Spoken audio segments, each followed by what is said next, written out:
Hello guys, আজকে আমি সারাদিন শুধু বাচ্চাদের চিপস আর নীল রঙের খাবার খাবো। তো চলো দোকানে যাওয়া যাক। প্রথমে আমি সিকান্দার ভাইয়ের দোকানে গেলাম। প্রথমে আমি 5 টাকা দিয়ে এক প্যাকেট মোটু পাতলু চিপস কিনলাম। এটা নীল রঙের ছিল তাই এটাই নিলাম। এটা খেতে বেশ ভালো ছিল।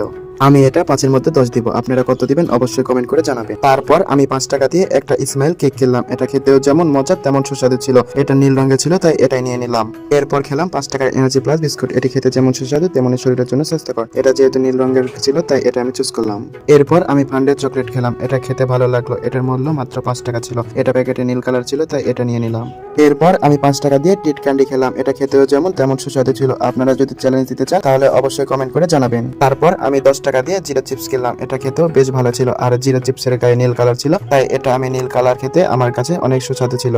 এরপর আমি এক্সেল ক্যান্ডি খেলাম। এটা আমার তেমন ভালো লাগেনি। টাস্ক কমপ্লিট করতে হবে তাই নিলাম। বাচ্চারা কেমনে খায় জানি না। তারপর আমি খেলাম জেমসের ভিতর 3 কালার আছে তাই আমি নীল কালারটা বের করে নিয়ে টাস্ক কমপ্লিট করলাম। সর্বশেষ আমি মামা খেলাম। এটা আমার সবচেয়ে বেশি ভালো এবং অতুলনীয় লেগেছে। আপনাদের মামা খেতে কেমন লাগে অবশ্যই কমেন্ট করে জানাবেন।